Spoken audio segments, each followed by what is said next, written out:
Hello everyone, welcome back to the channel real concept and once again new topic, नया unit, नई पढ़ाई। ठीक है, क्या हम स्टडी करने वाले हैं? द्रव स्थैतिकी के बारे में। क्या होता है हाइड्रोस्टैटिक, यहाँ से टॉपिक को कंटिन्यू करेंगे। कम शब्दों में टू द पॉइंट स्टडी और सवालों को सॉल्व करने का आपको अकॉर्डिंग नज़रिया सिखाएंगे, कैसे रीड करना है, कैसे सवालों को सॉल्व करना है। ठीक है, तो देखो पहले टॉपिक को हाइड्रोस्टैटिक यहीं से स्टार्ट करते हैं। एक्चुअल में हमें फ्लूइड की दो प्रॉपर्टी होती है, मतलब मीन्स जब हम रीड करते हैं तो ये हाइड्रोस्टैटिक टॉपिक आता है ना, ये फ्लूइड में रिलेट इसको हम रीड करते हैं। तो दो टाइप की हम प्रॉपर्टी रीड करते हैं। फ्लूइड के अंदर दो प्रॉपर्टी होता है, एक होता है हाइड्रोडायनामिक और एक होता है हाइड्रोस्टैटिक। बट डायनामिक आपके सिलेबस का पार्ट नहीं है, तो डायनामिक में हमें कुछ भी नहीं पढ़ना है, थोड़ा सा भी पार्ट नहीं पढ़ना है, क्योंकि इसीलिए शुरू में ही दिखा दिया जाता है हाइड्रोस्टैटिक। मतलब हमें रुके हुए द्रव का अध्ययन करना है, स्थिर द्रव का अध्ययन करना है। और अब हम लैंग्वेज पे आते हैं। क्लियरिटी समझना, द्रव स्थैतिकी, रुका हुआ द्रव का अध्ययन, विज्ञान की वह शाखा जिसमें हम रुके हुए द्रव का अध्ययन करते हैं, हाइड्रोस्टैटिक कहलाता है।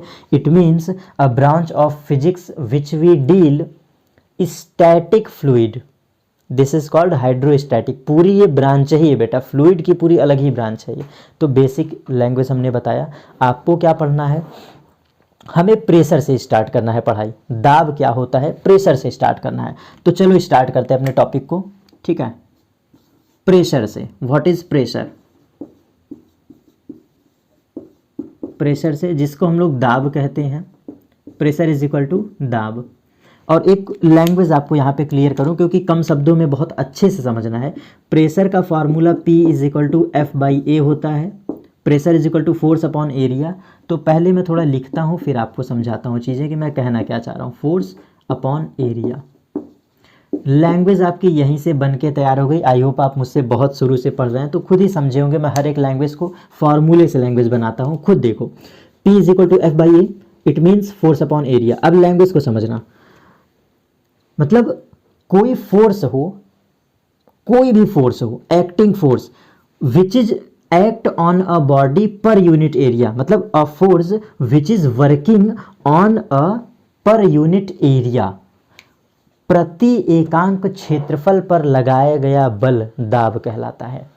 प्रति एकांक क्षेत्रफल पर, ठीक, एक्टिंग फोर्स, ऐसे लिख दे रहे हैं, एक्टिंग फोर्स ऑन पर यूनिट एरिया, पर यूनिट एरिया, यही आपका प्रेशर कहलाता है। एक्टिंग फोर्स मतलब कार्यरत बल, और ये हिंदी में क्या कहेंगे? एकांक क्षेत्रफल पर कार्य करने वाला बल। एकांक क्षेत्रफल पर लगने वाला बल, लगने वाला बल।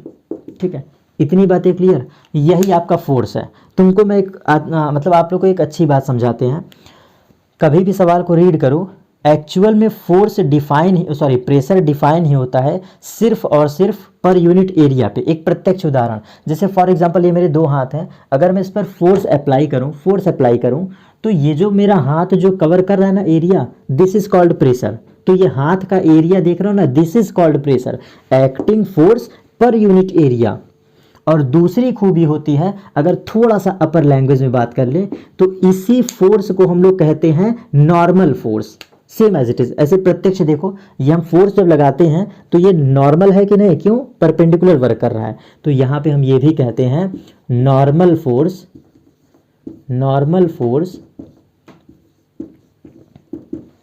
एक्टिंग ऑन पर यूनिट एरिया, पर यूनिट एरिया, ये भी आप कह सकते हो एरिया, ये भी लाइन आप कह सकते हो। और आसान शब्दों में आपको सिर्फ और सिर्फ बल चाहिए और क्षेत्रफल से भाग दे दो, क्या निकल आएगा? प्रेशर निकल आएगा। ठीक है, और खास तौर पे याद रखना, एरिया रखते हैं यहाँ पे, लेंथ मत रख देना, गड़बड़ कर दोगे। एरिया रखना, क्षेत्रफल रखना, क्षेत्रफल रखना, बस ये याद रखना। ठीक, इसका यूनिट की बात कर लेते हैं। फोर्स का यूनिट होता है न्यूटन पर, क्षेत्रफल का यूनिट मीटर स्क्वायर, न्यूटन पर metre square, this is exact unit. और इसी को हम कहते हैं पास्कल, इसी को हम कहते हैं पास्कल, PASCAL, पास्कल। ये SI यूनिट है, दाब का SI यूनिट है पास्कल। एक छोटा सा टॉपिक यहीं पे दाब पढ़े हैं, तो एक कहलाता है एटमॉस्फेरिक प्रेशर, प्रेशर पढ़ लिए तो एटमॉस्फेरिक प्रेशर, उसको हम लोग कहते हैं वायुमंडलीय दाब, वायुमंडलीय दाब, atmospheric pressure, atmospheric pressure, English में एटमॉस्फेरिक प्रेशर। बहुत आसान लैंग्वेज में, हमारा वातावरण, हमारा सराउंडिंग जो दाब हमारे ऊपर लगाता है, this is called atmospheric pressure. मतलब एटमॉस्फियर के द्वारा हमारे ऊपर लगाया गया दाब एटमॉस्फेरिक प्रेशर कहलाता है। This is act due to air particle, due to surrounding और ड्यू टू क्या कहते हैं हम लोग, ये जो 5 लेयर होते हैं ना हमारे वायुमंडल के, एटमॉस्फेयर के 5 लेयर्स होते हैं, उन 5 लेयर्स के द्वारा हमारे ऊपर लगाया गया दाब क्या कहलाता है, एटमॉस्फेरिक प्रेशर। और इसकी वैल्यू फिक्स होती है, एटमॉस्फेरिक प्रेशर की वैल्यू फिक्स होती है, कितना होता है, कितना होता है 1 × 10⁵ पास्कल, पास्कल। ठीक, इतने बेसिक पॉइंट्स इससे रिलेटेड सफिशिएंट थे। और इस दाब के और भी यूनिट होते हैं, उसको क्वेश्चंस के थ्रू हम डिस्कस कर लेंगे। कई यूनिट होते हैं बट मेनली आपको यही रिमेंबर रखना है। अगर MKS की बात कर दे तो न्यूटन को ओपन कर देना फुल फॉर्म में, वो MKS फॉर्म हो जाएगा। जैसे लिख देते हैं, न्यूटन का फुल फॉर्म क्या हो जाएगा, kilogram into metre per second square, और बगल में मीटर 2 बार है, मीटर इंटू मीटर, तो 1 मीटर से 1 मीटर कट जाएगा, ये एग्जैक्ट आंसर हो जाएगा किलोग्राम पर सेकेंड स्क्वायर इंटू मीटर। ये MKS unit, pure MKS unit. CGS की बात कर लें तो ग्राम पर सेकेंड स्क्वायर इंटू सेंटीमीटर, ये भी क्लियर, तीनों यूनिट बिल्कुल क्लियर। अभी हमने बात किया था प्रेशर के बारे में, एटमॉस्फेरिक प्रेशर के बारे में जाना। अब हम डिस्कस कर लेते हैं कि किसी लिक्विड के अंदर प्रेशर होता कितना है, प्रेशर को एक्चुअल में डिफाइन कैसे करते हैं। तो हम बात कर लेते हैं प्रेशर इनसाइड अ लिक्विड। तो ये पूरा टॉपिक है, अच्छे से समझ लेना, किसी लिक्विड के भीतर कितना प्रेशर लगता है, हम ये टॉपिक अब डिस्कस करते हैं। ये हमने बनाया फ्लूइड, फ्लूइड का ही 2 प्रॉपर्टी होता है, ऑलरेडी हमने बोला। ठीक, तो फ्लूइड के इनसाइड कितना प्रेशर होता है हमें ये मेज़र करना है। मैं डायरेक्टली भी लिख सकता था, pressure is equal to ρGH, actual में यही आंसर है और हम इसको कह भी यही सकते हैं, बट कैसे आया थोड़ा सा फास्ट वे में समझ लेते हैं कैसे आया। बाकी प्रेशर हमारा ρGH होता है। ठीक, पूरी डेरिवेशन फास्ट वे में देख लीजिए, समझाने की कोशिश करता हूँ, बेहतरीन समझ सको आप। हम करते क्या है, फ्लूइड के अंदर 2 पॉइंट मेज़र कर लेते हैं। फ्लूइड के अंदर 2 point, this is point A, this is point B, 2 point मान लेते हैं। एक हाइपोथेटिकल यहाँ पे सिलेंडर ड्रॉ करते हैं, एक हाइपोथेटिकल सिलेंडर ड्रॉ करते हैं। क्यों, समझाते हैं अभी। उन 2 पॉइंट पर एक हम हाइपोथेटिकल सिलेंड्रिकल सरफेस ड्रॉ कर देते हैं और हम ये एज्यूम कर लेते हैं कि कुछ ना कुछ यहाँ फोर्स लग रहा होगा इस सरफेस पे और कुछ ना कुछ फोर्स इस सरफेस पे लग रहा होगा। ठीक, तो एरिया जो हमने हाइपोथेटिकली माना है, इस हाइपोथेटिकल सरफेस का एरिया कितना होगा A, ये भी हाइपोथेटिकल सिलेंडर है तो दोनों का एरिया सेम होगा। और ऊपर से कुछ ना कुछ फोर्स वर्क कर रहा होगा, आप समझ रहे हो, एटमॉस्फेरिक ही मान लो तो लग रहा होगा। और सेम उसी तरह नीचे से लिक्विड इसके ऊपर फोर्स लगा रहा होगा F2 और ऊपर से फोर्स लग रहा होगा F1। ऊपर से नीचे की तरफ F1, नीचे से ऊपर की तरफ F2। क्यों कहोगे सर नीचे क्यों ऊपर लग रहा है?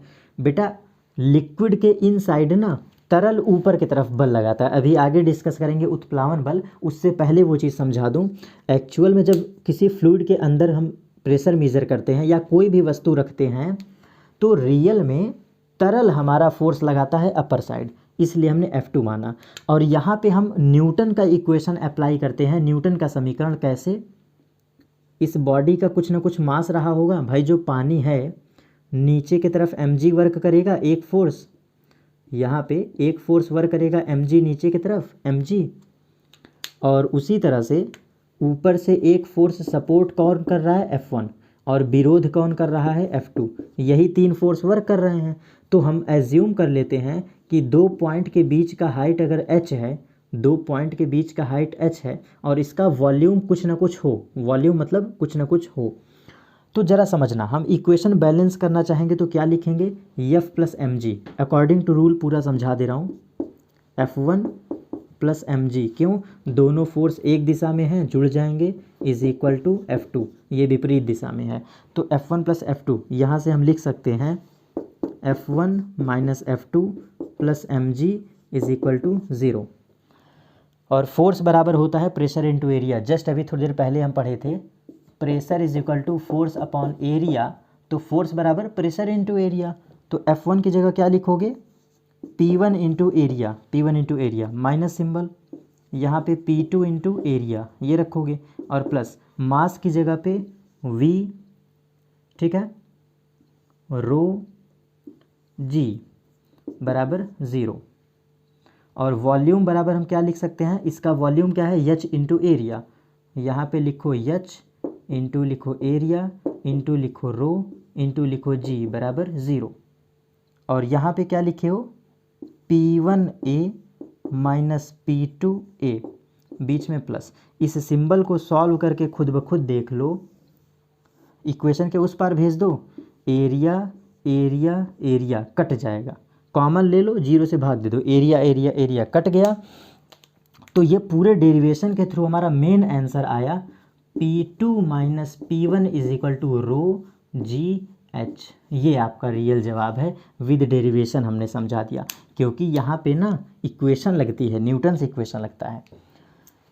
अब हम पूरे फील करेंगे कंसेप्ट को, पूरे कॉन्सेप्ट को फील करेंगे कि क्यों इतना एज्यूम किए। हमने मान लिया 2 पॉइंट के बीच h दूरी था, एरिया a था, हाइपोथेटिकली सब कुछ एज्यूम किए, जो हाइपोथेटिकल था काट दिए, ठीक। और डिफरेंस निकल के आया P2 माइनस P1 बराबर रो जी एच। अब यहाँ पे पॉइंट के थ्रू समझाता हूँ, हम डायरेक्ट रीड कर सकते थे लेकिन अब समझाता हूँ। अगर हम इसको पहला केस मान लें, केस फर्स्ट, अगर आपसे कभी ये पूछ ले ये दोनों पॉइंट एक ही जगह है, छोटा सा फिगर बनाओ, छोटा सा फिगर, आपसे कह दे ये पॉइंट और ये पॉइंट एक ही जगह है, पॉइंट ए और पॉइंट बी दोनों, तो आप क्या जवाब दोगे? यहीं से कॉन्सेप्ट निकलता है, किसी द्रव के दोनों पॉइंट एक ही दिशा में हो तो प्रेशर समान होता है। तो ये P2 माइनस P1 डिफरेंस नहीं होगा, सिर्फ P होगा, सिर्फ P होगा। और दोनों के हाइट क्या है? 0 है ना भाई। जब दोनों सेम दिशा में आ गए तो क्या डिस्टेंस इनके बीच है? नहीं है, प्रेशर इज इक्वल टू 0। इसीलिए कहा जाता है कि किसी द्रव के एक ही तल पर अगर दो बिंदुओं के बीच प्रेशर निकालें तो प्रेशर डिफरेंस 0 होता है। ये केस फर्स्ट। द्रव के भीतर किसी भी 2 पॉइंट के बीच अगर हम निकालें, और ये 2 पॉइंट कैसे हैं? क्षैतिज है, क्षैतिज, हॉरिजेंटल, तो द्रव के क्षैतिज तल पर प्रेशर 0 होता है। Case first. बाकी ये सारी चीज़ें डायरेक्ट भी लिख सकते थे, बट हर एक चीज़ आपको clear, same as it is. अगर आपसे पूछे कि किसी द्रव के भीतर 2 बिंदुओं के बीच की ऊंचाई h है, तो आप प्रेशर डिफरेंस बताओगे कितना? रो जी एच। और हम एक्चुअल में प्रेशर डिफाइन करते हैं 2 पॉइंट के बीच, तभी यहाँ पे प्रेशर डिफरेंस आया है। बाकी ये इक्वेशन कैसे आया? Last time repeat, upper surface पे नीचे की तरफ फोर्स, नीचे वाले सरफेस पे अपर साइड फोर्स, ये ऐसे mg नीचे वर्क करेगा, F1 नीचे, F2 ऊपर। और इस इक्वेशन को जब बैलेंस करोगे तो यही लिखोगे, दोनों फोर्स जुड़ जाएंगे, बराबर ये विरोध करेगा, तो विरोध किया था तभी माइनस F2 है, ठीक। वैल्यू रख दोगे, फोर्स बराबर PA, फोर्स बराबर PA, और m के जगह पे V रो जी, और वॉल्यूम क्या है? h into height, area, height into area volume है, तो ये आपका वैल्यू निकल के चला आएगा। और केस फर्स्ट इस बात को याद रखिएगा, क्षैतिज तल पर दाब 0 होता है। किसी भी लिक्विड में क्षैतिज तल पर दाब क्या होता है? 0 होता है, 0 होता है। और यहीं से एक बात निकलती है जिसको एज अ रिजल्ट आप रिमेंबर रखिएगा, दाब हमारा सिर्फ और सिर्फ ऊंचाई पे डिपेंड करता है, ऊंचाई पे। Pressure is directly dependent to h inside a fluid, ठीक है ना। बाकी रो पे तो डिपेंड करता ही है, तो वो अलग चीज़ है, बट ये आपको मेन कहना है तो P जो होता है वो हाइट पे डिपेंडेंट है, ठीक। इतनी चीज़ें। अब इसको इरेज करते हैं, और आपसे यही छोटा सा क्वेश्चन पूछता है कि प्रेशर कैसे डिफाइन, मैंने पूरा इसका डेरिवेशन ही समझा दिया। ठीक,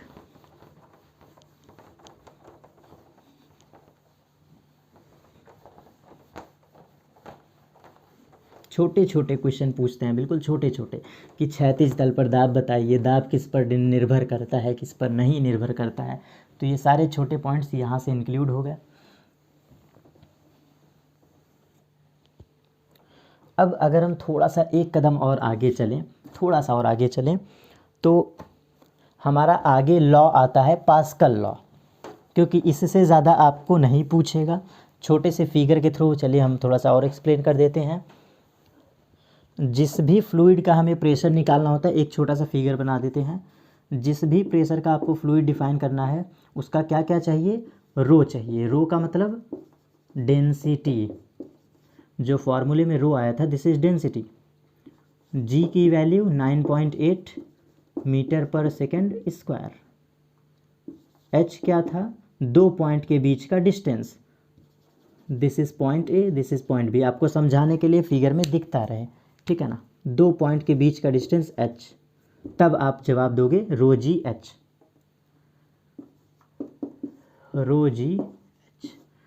इसी कॉन्सेप्ट पर बेस्ड अब हम बात कर लेते हैं पास्कल लॉ की। यहाँ से कहानी शुरू करते हैं। पास्कल लॉ, पास्कल एक वैज्ञानिक थे। इन्होंने ये बताया था कि अगर हम किसी भी द्रव में कहीं पर प्रेशर अप्लाई करें, मतलब द्रव के किसी भी सतह पे प्रेशर अप्लाई करें, तो ये प्रेशर ना पूरे द्रव में समान रूप से वितरित हो जाता है।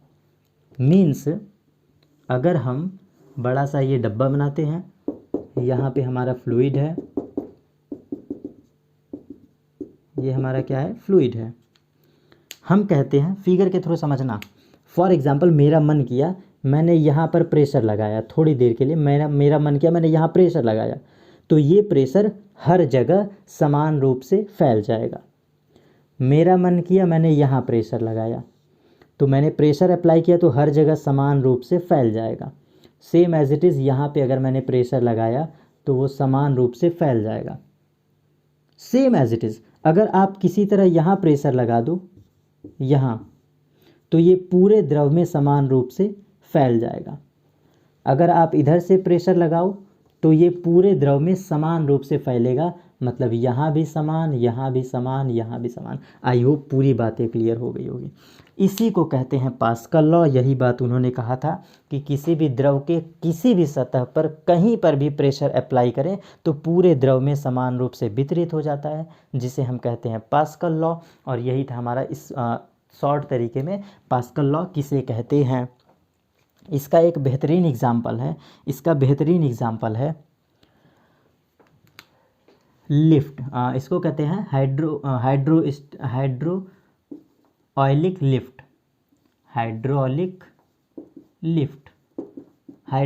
लिफ्ट। इसके बारे में हम बात कर लेते हैं बहुत शॉर्ट टॉपिक के थ्रू। हाइड्रोलिक लिफ्ट, यहाँ से क्वेश्चन पूछता है कैसे, क्या होता है हाइड्रोलिक लिफ्ट।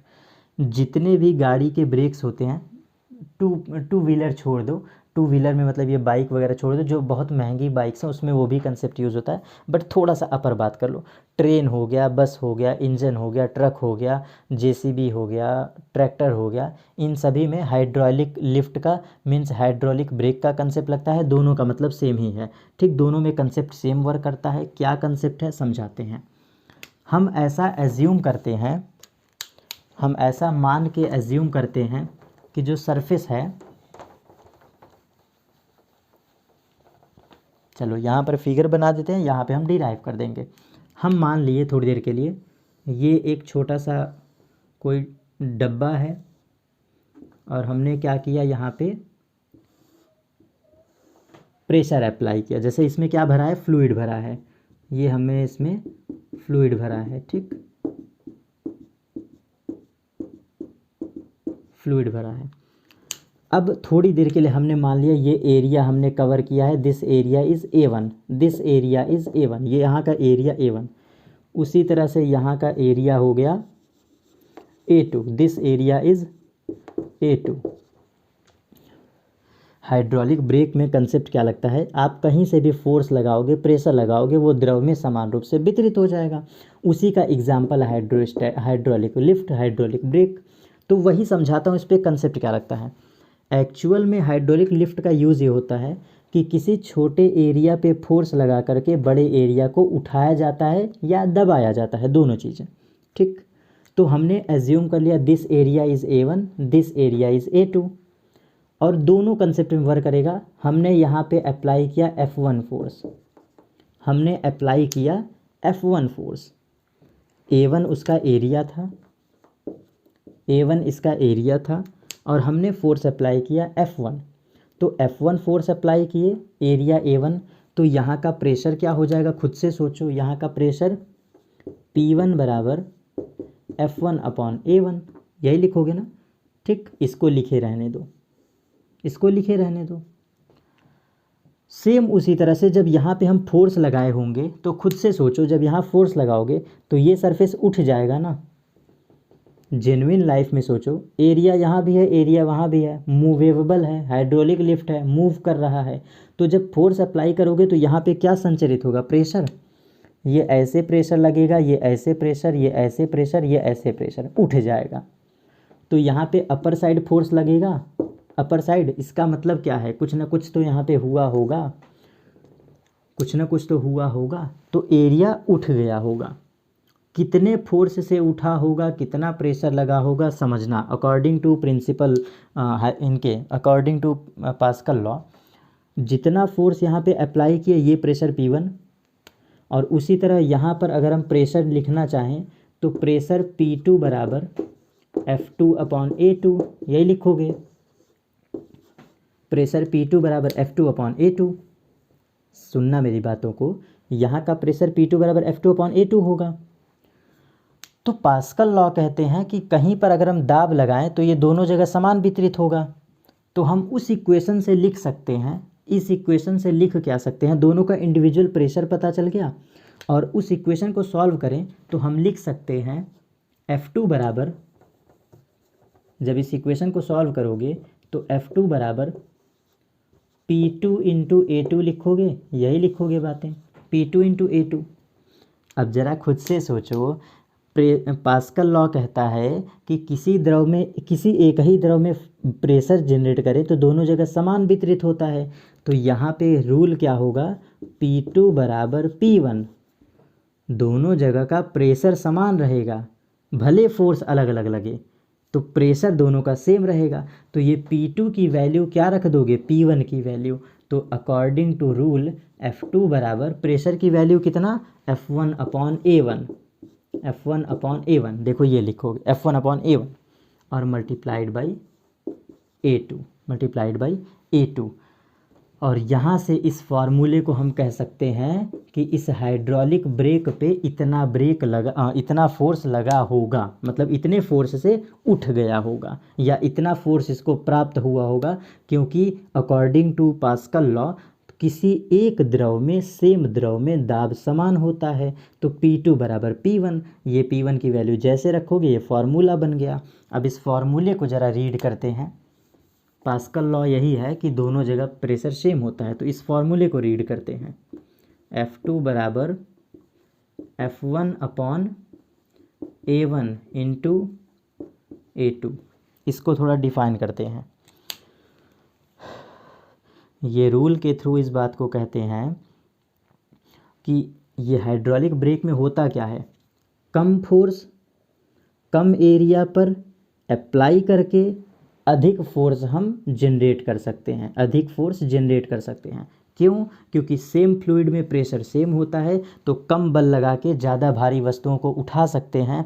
लिफ्ट के केस में यही कंसेप्ट भी वर्क करवा सकते हो, हाइड्रोलिक ब्रेक के कंसेप्ट में यही कंसेप्ट वर्क करता है।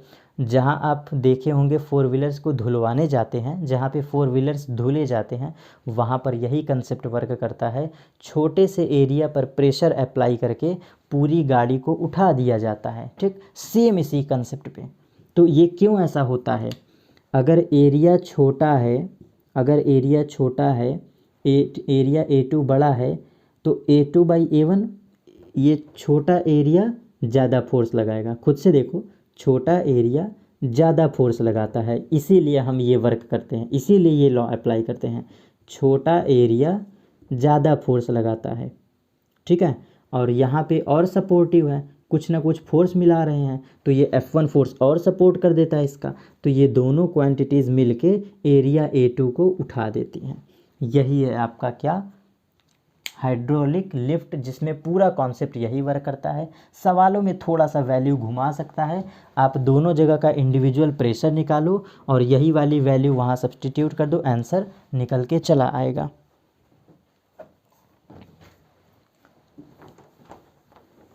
और पास्कल ने कुछ खास नहीं लैंग्वेज बताया था, उन्होंने सिर्फ यही कहा था कि पूरे फ्लूइड में प्रेशर सेम होता है, बस ये उन्होंने कहा था, पूरे फ्लूइड में प्रेशर सेम रहता है, ठीक। पास्कल लॉ ने इसी बात को बताया था। तो छोटे से टॉपिक के थ्रू पास्कल लॉ भी क्लियर हो गया। क्या था पास्कल लॉ? किसी फ्लूइड के इनसाइड लगाया गया प्रेशर पूरे द्रव के तल में समान रूप से क्या हो जाता है, मतलब स्थापित हो जाता है, ठीक है। तो पास्कल लॉ तक बातें क्लियर।